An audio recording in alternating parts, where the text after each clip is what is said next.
Welcome to the Global Tech Leaders Podcast, where we help business leaders and individual contributors with actionable insights to hit their number and figure out the nuances of truly operating a business globally today, squeezing the essence of the lessons learned from the planet's top tech leaders.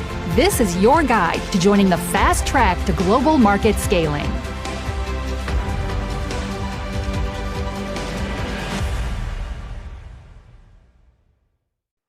So today we are joined by Andrew Wood, co-founder and chief commercial officer at a very innovative company called Willo.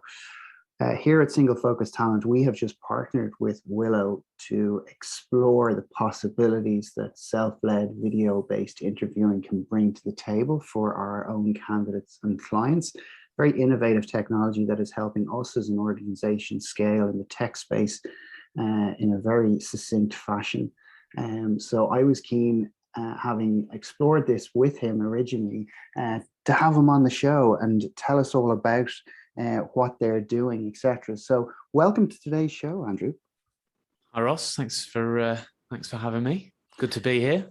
Well, I'm blown away by your progress thus far. I mean, you're in 158 countries right now. You started out in January 2020 with zero in the subscriber base, so a base to build from nonetheless, with 3,500 users of the platform.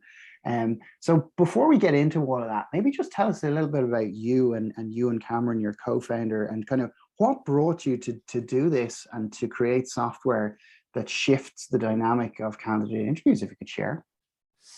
Yeah, of course. And it's quite interesting because Euan and I come from two different sides of the coin when it comes to recruitment. So my background, I worked for the world's leading HR recruitment solutions business, which is Randstad. So 34 billion euro turnover business in every country pretty much in the world. Massive, massive recruitment agency. And I worked for a small part of that called Pareto Law in the UK, which is quite a well-known business in the sort of graduate sales world. And my passion was always sort of born out of working in that business, which was about finding great potential in candidates, placing them into organizations and then giving them, structured training to make them successful, basically. So my background had always been, from an agency perspective, the person that's connecting talent to opportunity, but based on, massive sort of assessment centers and putting people through competency-based assessments, that kind of stuff. So I already had a real passion for, seeing beyond just paper-based application. It was my only job. So the only other job I've had, and thankfully, Pareto, don't look at your CV too much, I was a giant mouse at a kids' theme park, Gulliver's Kingdom. Yeah, so probably doesn't say too much about my B2B sales skills, or at least, well, maybe it does, I don't know. They took me off the giant mouse gig and put me on waffles instead, because I wasn't very good at being a mascot. So yeah, that's where the passion for seeing beyond a CV came from for me. And then Euan on the other side of things. So Euan is a digital marketeer, and he predominantly has worked in sort of automotive industry. And again, lots of hiring has to happen. He's created some innovative sort of tech finance businesses under Peter Vardy and within that group, and basically built them from nothing and then started up Willo. And his frustration as a hiring manager was, once upon a time, he basically tried to use video because he thought, I'm getting all these CVs and I can't make head or tail of them. I'll get them to send over a video. Surely it's not that difficult. But the reality is somebody's got to add it to YouTube or send it via WhatsApp. And it's just totally, it was just a real fraught process, basically. So he came to the realization and basically came up with the idea of going, okay, well, surely there's a better way of organizing those videos. And it's just kind of spiraled from there into a business that, as you rightly say, January last year didn't really exist apart from a few beta testers. And now we're at 3,500 users across the globe from everybody from, you know, ABM Industries through to Prada, through to, you know, large and sort of medium scale recruiters in Dubai, you know, Wow. fintech organizations in Hong Kong. So it's been fascinating, the journey thus far. I suppose one of the things that kind of struck me and why it works so well for us in agency world is the fact that we are constrained by physical human hours in the day, and this now allows us to really scale beyond that. So I still believe in speaking with people, but I also believe in being more efficient with my time. My time is very, very valuable. So the way that we structure ourselves is not in an ad hoc fashion. It's in a very much in a people and process orientated fashion. In fact, I have a coaster here on my desk which says it's not my people, it's my process. And that's very much the case. You've got to hire rock stars, that's a given, but you should be giving them, in my opinion, all of the tools that allow them to be successful. So our gold mine in what we do is our data. And our ability to build relationships with the real people inside of that data. So from day one, when I worked in recruitment, I was all about setting up calendar links to show availability, to track time, to look at KPIs around conversions from outreach to scheduling, etc. But the biggest delay in our funnel has always been the physical investment in the people element of it. And this now allows you to still create a sense of value, engage with those folks, but have them do it on their own terms. What's been sort of the initial kind of feedback you've seen in the industry, Andrew, in relation to people's ability towards working in this way? Really mixed, as I'm sure you can appreciate. So there's always, there's tends to be two types of organization, and then there's usually two types of people in all of those organizations. You get the organizations that are rooted in history and find it very difficult to change and move away from their traditional processes. And you might have an individual pioneering the idea of video interviewing within that, but it's very difficult to get the other, you know, recruiters on board or whatever.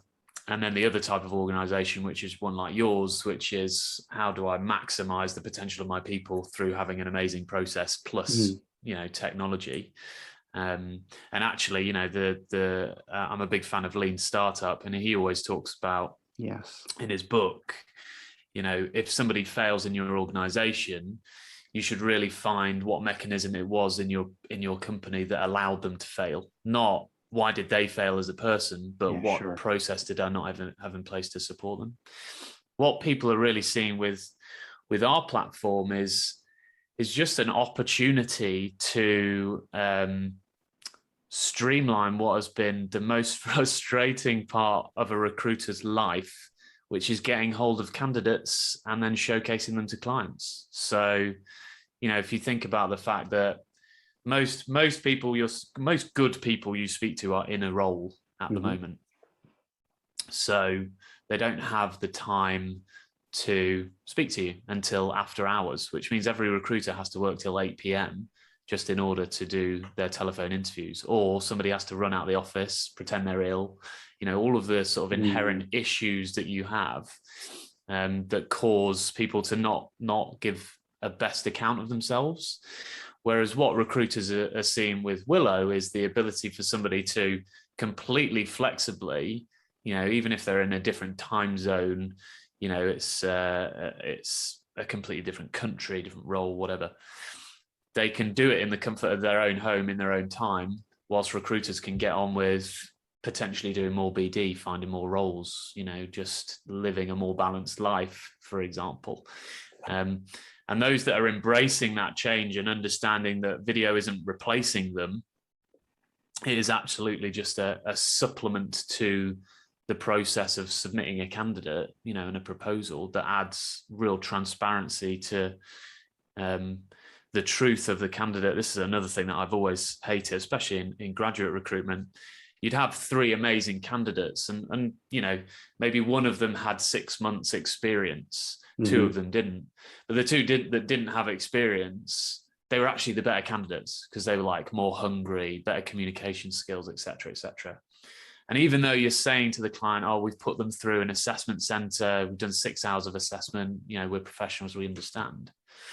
You submit those 3 CVs and the client still goes, oh, not sure about these 2. We'll look at the one with 6 months experience. Thanks very much.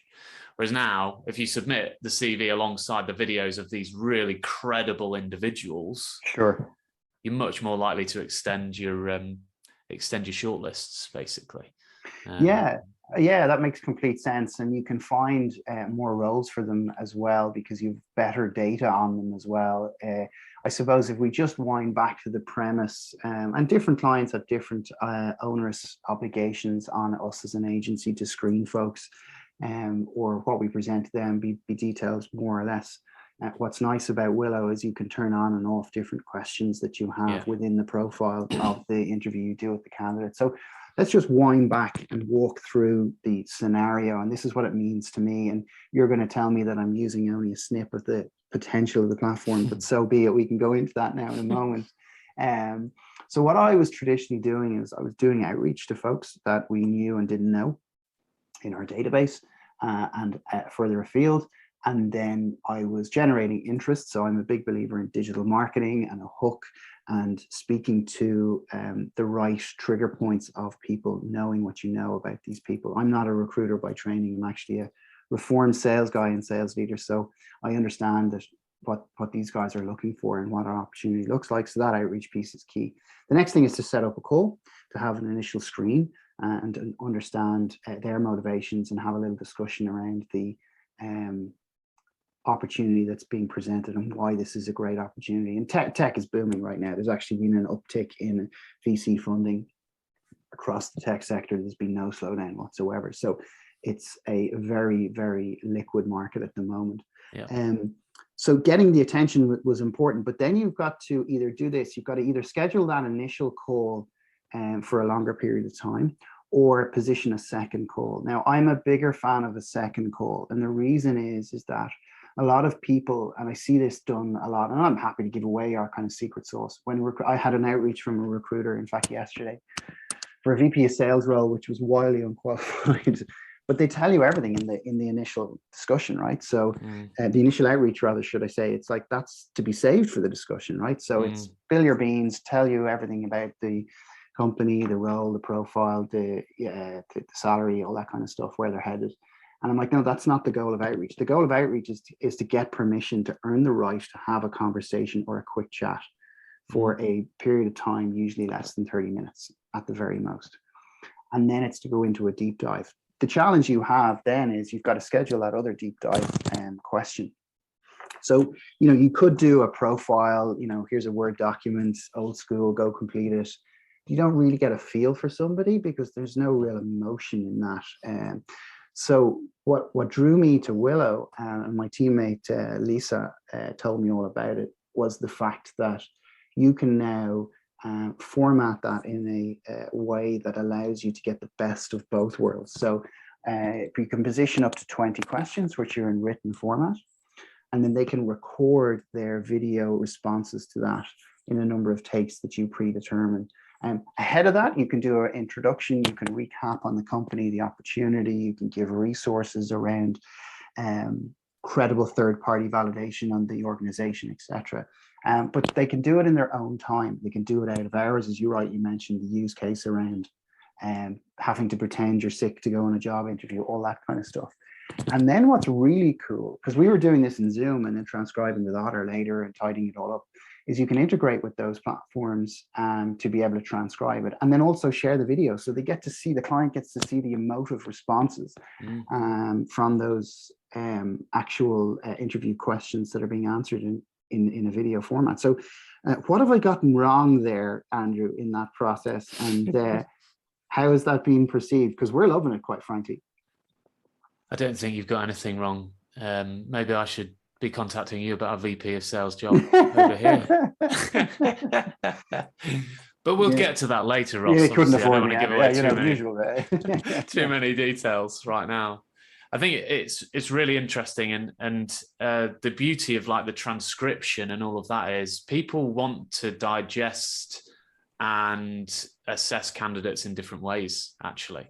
So being able to look at the words that have been spoken on a piece of paper and really analyze, what verbiage they've used, plus then watch it back and actually see their body language, how comfortable they are staring at a camera rather than themselves, all of that stuff that actually, especially in a tech sales role, for example, it's just massively important these days. And if you're not creating content, then you really, you're probably not doing enough as a sales professional. So being comfortable in that environment is actually really important, and testing that out. So yeah, it doesn't sound like you're doing anything wrong. I think the one thing that people miss out is, and I know we've had a good chat about this, Russ, is that element of reciprocity in the process. Sure. So you should never ask somebody to create a video of themselves if you're not willing to create a video of yourself at the same time. Yeah, fully agree. And you see, we see people create Willo interviews, obviously on a daily basis. And the ones that get the best response are definitely the ones that take the time to go, okay, it's a 2-minute video, but I'm going to just talk to you as a human being and be really authentic in the way that I want you to be authentic back to us. So we can share that with the clients. So yeah, and people use Willo in so many different ways. And one of the things that we've tried to stay true to is basically making, for every party in the process, just making it incredibly simple to use. There's lots of tools out there that, try to kind of productize in a really specific part of the process. And they've got, 10 different features for 10 different parts of the process and that kind of stuff. And maybe you can attest to this, Ross, but from a Willo perspective, you can use the same setup in 10 different ways. You don't have to use a different feature. You click the same button and create the same thing in 10 different ways. And the other thing that I was just going to say, just on your process, is the other bit of guidance that I always give is, if you think about the seniority of a role, so this is the most common objection that we get, is somebody in a volume-based recruitment role goes, I can see how this could really work with senior hires, but I'm not sure it's going to work for volume. And then somebody on senior hires goes, I can see how this could work for volume hires, but it's never going to work for seniors. Which just means they've not really fully understood how it could work. If you imagine a kind of a sliding scale of where you should use video, the higher the volume and the more junior the role, the closer to application you can use Willo. So the closer to the CV submission, you can ask them 7 questions that are quite broad. And then right the way up to, we've had, CEOs hired through Willo, and actually the Willo doesn't come in till the end. But what it really enhances is your ability to ask like a consistent question to 3 to 6 CEO candidates that then, as a panel or a board or whatever, all of the senior stakeholders that need to make a decision on this person, they can all review either together or individually. So, but asking a CEO to do a Willo video right up front, probably not the greatest way to engage with somebody. So it's just that sliding scale. That's the other thing to think about, I guess. Yeah, that's a great way of describing the use case, and I can see how that might make great sense. I think from a junior perspective, you've got a lot more kind of engagement with technology. They're more open to it. They're very used to it. They want to do it in their car, for example, because that's the only moment they have in the day. And then the senior folks, you need to kind of position where this is really valuable, and how it's part of the interview process to sell you into the organization. Because the board can consume that in their own time ahead of a panel, and then draft additional questions that they have before making a decision on somebody like a CEO. One of the things that struck me during the courses of our earlier conversations, Andrew, was you're 3 times more likely to get an interview based on this format. Maybe just take me through that, if you would. But where's that coming from? Yeah, so we did a study basically with one of our clients over like a 3-month period, and it was a recruiter, and they basically found that the jobs that they used video with, they were getting 30% more candidates through to interview. So it's you know, from a recruiter perspective, it comes back to that point of CV submission versus CV plus, if you like. And there's always something on a CV, and the scary thing is the average time that somebody spends reviewing a CV is 7 seconds. Wow. So what do you look at in 7 seconds? You look at the name, you look at the school that they went to, you look at the their last employer and how long they were there. And if it's a name that you don't, relate to, if it's a school that you have some form of unconscious bias about, and if it's an employer that either you've had a bad experience with, or maybe they were only there for 9 months, then your fight or flight mentality automatically kicks in. So you're in system one thinking. Much more difficult to do that when you submit that candidate with a really credible video that you watch for 15 seconds and they come across as, really great communicator, great body language, good eye contact, answering the question really well.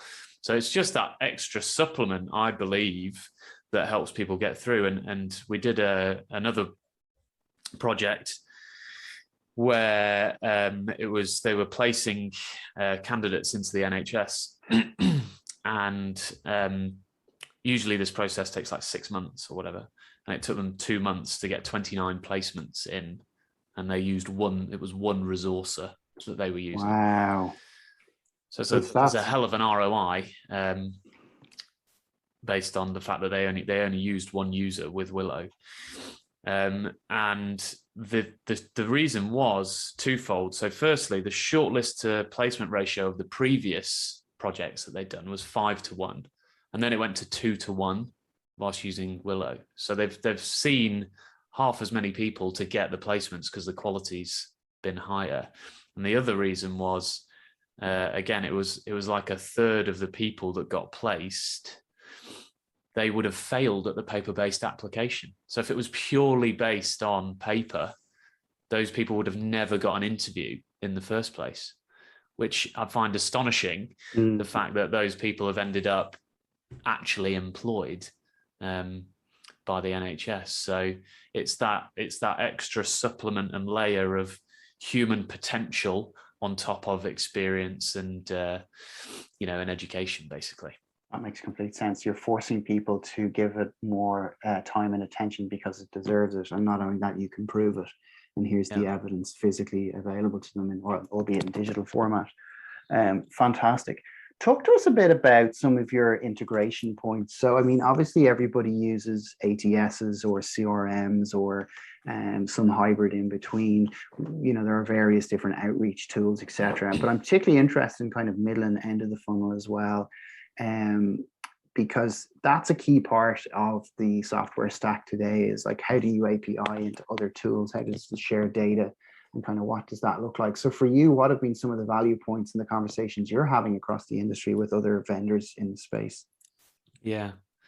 So it's we're obviously we're very young still, despite the rapid growth. So we're on the sort of ATS recruitment CRM trail. Of trying to shoot them off one by one as a partner. We're currently integrated with Workable and Greenhouse natively. We're hopefully, touch wood, going to integrate with Vincherry, for example. But our most powerful thing our two most powerful things is firstly Zapier. So the ability to integrate with over 2,000 other applications, utilizing, API triggers and that kind of stuff.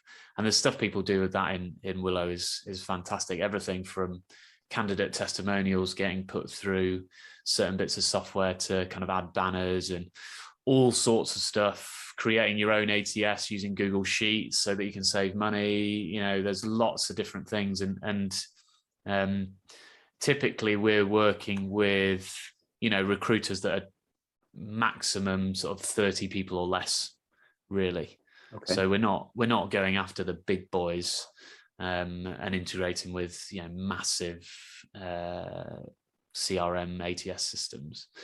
So that's one thing. And then the other that we're really noticing loads of at the moment is people's real appetite and desire to create their own tech stack, actually, utilizing APIs. So we've actually won a couple of clients from competitors because our open APIs that we happily share with developers and whatever, are just much easier to use. Sure. And you can basically do whatever you want with it. So we're integrating with some of the software. They're using us as their video partner. We've got organizations building their tech stack and building us into their website portals, for career portals, all of that kind of stuff. So there's some real interest in that kind of white label solution of what we do. So we'll worry about making sure the video part works. You just get it into however you want the system to kind of function and look. Yeah. It's a great mindset to have, and certainly the way that I was exposed to growth at HubSpot from the SMB up, and I think you can prove the use cases, then it becomes ultimately scalable then from there. So I guess as we round the corner here, let's shift gears a small bit and talk about your own growth and scale and leadership and values. So you obviously found it with Euan and out of a passion project, and have now got to hire and scale. How do you find setting the tone for leadership in this new, obviously born remote culture? What does that look like inside of Willo? Yeah, it's tough, isn't it? Remote leadership. And we had our first sales guy, and I met him face to face once, in the last 9 months or whatever. Sure. It was really tough, especially because you got to think we're so new that we didn't have a sales process. We had an idea of how people would buy our product, but we didn't have here's the book on how to sell Willo and run a demo. So basically over the last 9 months, we've been testing that out, and the whole mindset has just been, that such a cliche mindset, isn't it? But at the moment, it's just fail as much as you can, as often as you can, as quickly as you can, learn from it and turn that into success. So, and that's even harder in a remote world. So some of the things that we talk about, so we just got 4 new starters, and we did actually get them in a room for their first day in July. And we talked about over communication. And I think one of the most delicate balances that you have to make as a remote leader is the difference between micromanagement and over communicating for effectiveness. What do you mean by that?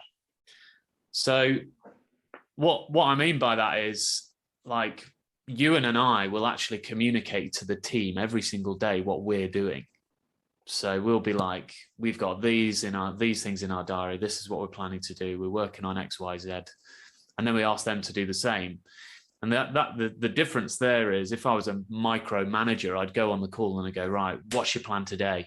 How many calls are you going to make? What's the, et cetera, et cetera. And what we're trying to engender as a leadership team is just honest, trustworthy management style that treats people like adults. Sure. And enables them to work in a remote way, and I had it.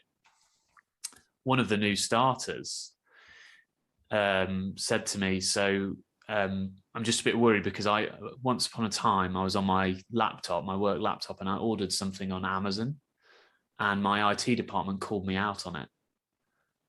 And I'm like, okay. I'm like, what? And they're like, yeah, somebody actually rang me and said you shouldn't be ordering stuff on Amazon for personal use on a work laptop. And I'm just like, whoa, that is madness. Like, I order stuff all the time. Yeah. So that's just the way that we live. We're living remote, and most stuff is delivered, etc. So you've also got to unpick that kind of teacher pupil mentality sometimes, and show people that actually I'm going to trust you. I trust that you're going to do a good job, and the results will say that, and will be data driven in our approach to coaching. I'm not going to turn around and say gut feel is you're not working. I'm going to turn around and say, let's look at the numbers that you're putting in and what numbers are coming out, and together we'll figure out your ratios. Because again, I've always been a big believer. And back when I was at Pareto, I worked out that every single call that I made, whether somebody said yes, no, or maybe, because of the mathematics and my ratios, I was earning £1.75 for somebody to tell me to go away. So I was like, this is absolutely amazing. So, make 160 calls, you make 280 quid, whether somebody said yes, no, or maybe on any of them. Fantastic. So that's the kind of mentality that, and it doesn't have to be money based. It could be, it's got a link to a goal or whatever. Sure. You've got to believe in it. That's the kind of leadership style that we're trying to engender. Honesty, just simple. Everything we try and do is simple, and everything we try and do is flexible. Fantastic. Well, look, I really want to thank you, Andrew. That's been a tremendous value to the show today. I really enjoyed our discussion. I very much enjoy what you guys do. And I think it's bringing tremendous change to us in a very positive way as we see increased demand, which I welcome, and helping to embrace that. So I wish you every success in your rollout. I have no doubt you'll be off to the moon quite shortly, and congratulate you on your success thus far. Yeah, me and Elon off to Mars. Yeah, or Mars even. That's the new goal, indeed. Yeah, I'm just waiting for the invite, but yeah, thanks so much for having me. It's been great to chat. Our pleasure. You've been listening to the Global Tech Leaders Podcast, designed for both established and aspiring career-focused tech rock stars, as well as helping leadership figure out how to speak global in today's multicultural world. For further details, check out sf-talent.com.